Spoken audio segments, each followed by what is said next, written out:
You're watching KCCI 8 News. Right now at 10, rigging lotteries, another investigation into scams around the country. What players think about the corruption inside the lottery. Well, I've just been very lucky. And history in the making, a Drake alum honored today for his record attendance. How many football games Paul Morrison has cheered on his Bulldogs. And pulling out all the stops, Hillary Clinton drawing a huge pop star to rally for her support when Katy Perry will be playing right here in Des Moines. Good evening. Iowa lottery players are voicing their surprise on how a former lottery worker may have rigged the jackpots for more than a decade. A jury convicted Eddie Tipton for his connection to the winning ticket in Iowa, but now authorities believe he rigged 2 other lotteries in Colorado and Wisconsin. KCCI's Rose Heafy is here in studio with more. Tipton was a multi-state lottery association employee who worked on computers that generated the numbers. People say they're shocked someone took advantage of the system. That's crazy. People shouldn't cheat. Denise Trotter of Des Moines plays the lottery several times a year. Hearing that former multi-state lottery worker Eddie Tipton may have rigged 3 state lottery jackpots has her frustrated. It's not right to rig something, any kind of game whatsoever, but especially not the lottery. Authorities first began investigating after Tipton bought a winning hot lotto ticket in 2010. Earlier this year, a jury found Tipton guilty on 2 counts of fraud. It became pretty apparent that there was something wrong in the prize claim here in Iowa. We had said, we're going to stick with this. We want to follow the facts wherever they lead. Working from a tip, authorities learned Tipton's brother won more than $500,000 in Colorado in 2005, and Tipton's best friend won nearly $800,000 in Wisconsin in 2007. So disappointing, so appalling that somebody who was entrusted to do the work of securing lotteries, in fact, betrayed that trust. Iowa lottery officials say none of the computers Tipton worked on is in use now. Lottery players say they're just happy Tipton has played his last game. It makes it for the rest of everybody else that plays it a lot fair. Iowa lottery officials say the investigation is still ongoing. DCI officials are encouraging people who may have more information to complete a survey. In studio, Rose Heafy, KCCI 8 News, Iowa's news leader.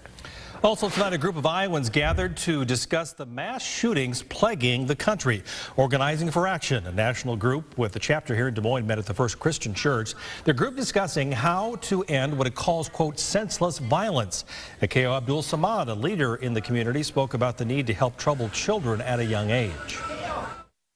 We have mental health issues in elementary school. Well, if we never deal with it, and it starts rearing its ugly head, and we still don't deal with it, then you can't be mad when one of those youth that we could have saved, walks into school and shoots everybody. Abdul Samad says the country needs to address the real cause and adds it is not gun manufacturers. In Commitment 2016 news, pop star Katy Perry is headed to Des Moines. It's a free rally for Hillary Clinton supporters before the Iowa Democratic Party's Jefferson-Jackson dinner on October 24th. The event is free and open to the public, and it will take place downtown. An exact location hasn't been decided yet. The Jefferson-Jackson dinner is a major fundraiser for the party and has historically been a turning point in the race for Iowa's first-in-the-nation presidential caucuses. Republican presidential candidate Mike Huckabee will be in Iowa next week for a 3-day swing through 8 communities. Tuesday, he starts his trip in Iowa City. Wednesday, he plans to make stops in Urbandale and Ottumwa. And finally, Thursday, Huckabee travels to Fort Madison and Mount Pleasant. Carly Fiorina will also be in Iowa for 3 days this coming week. She will start in Windsor Heights on Thursday, followed by Pleasant Hill and Grinnell on Friday. Then she makes her way to Cedar Rapids and Waterloo on Saturday. Well, 200 people raced down the Raccoon River today, testing teamwork in canoes. KCCI's Kim St. Onge explains it is all part of the first ever adventure race. Team Canoe, keep up, get ready. 3, 2, 1. There was certainly no shortage of enthusiasm. Woo! Good luck. 100 daring duos with some interesting team names. Team 33, try now, beer later. Battled it out for Des Moines' first ever adventure race through Waterworks Park, starting with a 2-mile paddle down the Raccoon River. Go Tipsy. Woo! Team Tipsy stayed true to its name before even making it a few feet. Yes! Get the paddle! We are totally psyched out now that we've seen a few canoes tip before they got in the water. We just don't want to do that. Friends Bethany Cochran and Christy Kane are competing with one person in mind. My boy's dad did die of cancer, like a lot of families who have losses, so supporting it as well. Proceeds from the race benefit Above and Beyond Cancer, an Iowa-based nonprofit dedicated to improving the lives of people affected by cancer. No matter whether you have cancer or not, our days on this earth are limited, and we have one obligation, and that is to live today and get the most out of it. For these adventurers, that means running 4 miles after paddling down the river. We're runners, and this is where we're going to pass everybody. It's not about winning. It's about having fun. That's what it's an adventure. Then trading in running shoes for cycling shoes. 11 miles around the park to finish the race. Eager for that sweet feeling of crossing the finish line. It was a fun opportunity to do something completely different, end of the season type of event, so it was fun. That was Kim St. Ange. The race, by the way, raised over $10,000 today for Above and Beyond Cancer.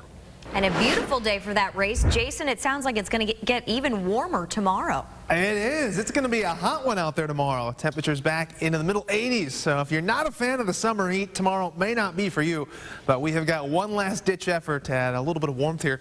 59 right now. Very comfortable outside. A light breeze out of the east at 9 miles per hour. We saw those winds upwards of 15 to 20 miles an hour earlier today. We will get that again plus some as we head throughout the day tomorrow. You look now across the board and it's just downright comfortable out there. Temperatures upper 50s to low 60s. And that made for some very good outdoor riding conditions. Zach was out at High Trestle Trail earlier. And man, just beautiful day to get out and do anything you want. Tomorrow, maybe a little bit warm to do that, so I'd say catch it early if you can. Temperatures warming to 77 by noon. I'll have the latest on the warm-up, how long that sticks around, and, well, how long that sunshine will stick around, too, coming up here shortly. A beautiful fall weekend for the annual Bridges of Madison County Festival. It was made even better with a special performance this afternoon by the stars of the Broadway musical, The Bridges of Madison County. Elizabeth Stanley and Andrew Szymanski sang a few numbers from the Tony Award-winning musical in front of a large crowd. The musical is based on the book about an Iowa farm woman who finds unexpected love from a traveling photographer, all in the shadows of the Bridges of Madison County.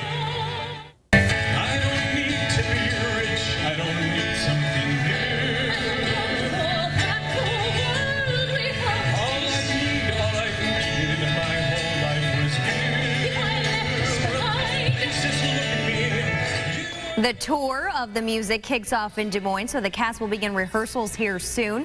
The national tour premiere opens November 28th at the Des Moines Civic Center. Well, Mr. Drake, Paul Morrison, has seen it all when it comes to Drake football, and today marked his 700th game. The Bulldogs hosted Valparaiso for the homecoming game today, and Morrison was honored during the first quarter. Now get this, today is Drake's 1,127th game in program history. That means Morrison has attended more than 60% of the total games. Well, I hope I can make another 100 at least. Looking forward. The next game is the one that's important, though. So whatever happens, happens. We hope he makes it. Morrison says he couldn't pick a favorite game because there were just too many to choose from. He is turning 98 years old this summer. A deadly act of violence in Turkey coming up, the twin bombings during a peace rally. What we've learned tonight. Lots of Oscar buzz for Matt Damon's new film, The Martian. John Pascuzzi finds out if it is well-deserved in tonight's review. And Iowa got another big win, but it could be costly. This is Iowa's news leader. This is KCCI 8 News at 10. With Todd Magel, Laura Terrell, meteorologist Jason Sadeko, and sports with Scott Reister. African-American men from around the nation returned to the National Mall in Washington today to celebrate the 20th anniversary of the Million Man March. Nation of Islam leader Louis Farrakhan, who spearheaded the original march in 1995, said that if things don't change in the black community, then participating in the 20th anniversary of the Million Man March is just vanity. He also spoke out against using foul language against women and against domestic violence and abortion. Well, the death toll in Turkey now rising tonight following twin bombings at a peace rally there. 95 people killed in the blasts, 245 injured. This was Turkey's deadliest attack in years. There is no immediate claim of responsibility for the attacks, but there are now strong signs they were suicide bombings. Government officials believe Kurdish rebels or ISIS militants are to blame. President Obama has offered his condolences to the Turkish people. Well, rain is the last thing the people of South Carolina need, but that's exactly what they got today. An inch of rain fell in 15 minutes. So far, the historic flooding has claimed 21 lives. David Bagad reports from Andrews, South Carolina. On the shores of what is Highway 41, volunteers were loading up a relief flotilla with food, water, and essentials. By boat, by Humvee, helicopter, whatever it takes, we'll get to them. Robert Stamper is the assistant fire chief in the town of Andrews. Today, he was also a boat captain. Along the way, we passed flooded homes, a railroad crossing, and even a stranded rooster. As the boat reached the shore, people were waiting. Stephanie Wren helped to unload supplies. We're landlocked pretty much here besides going through on a boat. Items were distributed as quickly as they arrived. Brittany Mendenhall needed diapers and got them. This is so helpful. I mean, this is good that people get all together and do this for us. Assistant Fire Chief Stamper says he has an obligation to help. These runs that you're making are outside of your jurisdiction. Why are you doing it? Well, somebody in need, we will try to help them. That's what we do. Chief Stamper says he has never seen flooding like this before, and it's headed south. Saturday afternoon, flooding was reported in Georgetown, which is about 25 minutes driving distance from Andrews. David Begno, CBS News, Andrews, South Carolina. There are nearly 1,000 people who lost power to their water pumps, so they don't even have safe drinking water. Now to check in with Jason for a look at our forecast. A beautiful fall day out there, and Jason, will tomorrow be just as nice? I think it will. It really depends on your definition of nice, though. 70s, 80s, some of us close to 90 tomorrow. And thankfully not quite too humid out there for us, but we will again be cranking up the heat. Didn't quite get to hot today. Temperatures were in the upper 60s to low 70s across the board here. We're hanging on to those upper 50s to low 60s. See that warmer spot up off to the northwest there. Beautiful weather made for a beautiful sunset out there. This out Des Moines River. Oh, love looking at the sky when you can see the pinks and the reds and all that. Continue to send these in. We have a boatload of them up on the U-Local page if you'd like to have a peek. But as we take a look outside right now, still beautiful out there, sitting in the upper 50s for us here in the metro with that very light breeze out of the south at 9 miles an hour. We're going to crank that up a notch as we head throughout the day tomorrow. Winds will be out of the southwest at around 15 to 20 miles an hour, and that's going to help us to shoot up our temperature. 86 degrees will be our high temperature for tomorrow. And if we do hit that, that's going to tie a record for us. It was set back in 1962. So if we can eclipse that, new record will be set on the day, and we do have a reasonable shot at that as we'll have a day filled with sunshine to go along with that. Area high pressure just off to our south, helping to direct those winds out of the southwest. You can see we eventually drive a front in as we head into Sunday evening. So this warm air is not going to stick around forever. So we start to punch down some much cooler air. That'll have our highs sitting in the low 70s as we kick off next week. But we still keep the sunshine in the mix here. Futurecast has us in the clear stuff for a while. We sit 57 tonight inside of that clear stuff. And we keep the sunshine around as we head throughout the daytime tomorrow, too. So likely not going to see much by way of cloud cover. We do see the warmth and we see the wind 15 to 20 miles an hour, again, out of the southwest for us. All across the board here, we're talking about that warmth. Near 90 degrees in Council Bluffs, and we're headed through middle of October here. So everybody nearly seeing that record heat, mid-80s as you head through central portions of the state, upper 70s if you're off to the east. But the next few days here start to tap into some cooler stuff. 72 on Monday. We're down to 71 on Tuesday, and look at the overnight low from Monday into Tuesday. Back into the middle 40s, and we continue to drop from there. Hold tight, I'd say, through Thursday. Don't have any chances for rain out of the next 8 days, and we haven't seen rain for 2 weeks. So a dry stretch continues for us here as we head back down to much more fall-like conditions. Well, Matt Damon is lost in space. John Pascuzzi reviews his new film, The Martian.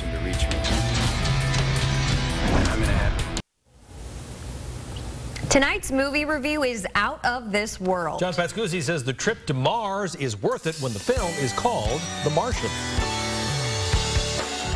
You know, he survived World War II in Saving Private Ryan, but can he survive being stranded on Mars in The Martian?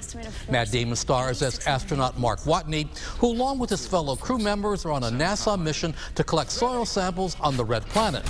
But the mission is compromised when a massive sandstorm suddenly erupts, and in the zero visibility chaos, Watney is lost and presumed dead. The crew evacuates the planet and heads back to Earth. But Watney is not dead and must now find a way to survive on meager means and rations. It's going to be 4 years for another mission to reach me.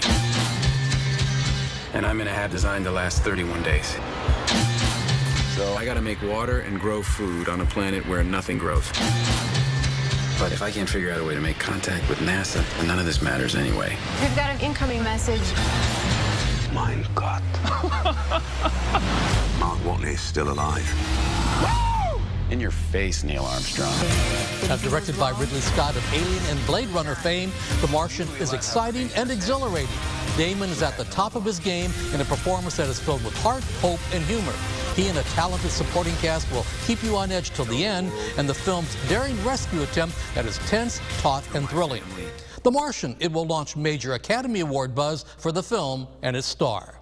For KCCI News, this is John Pascuzzi at the movies.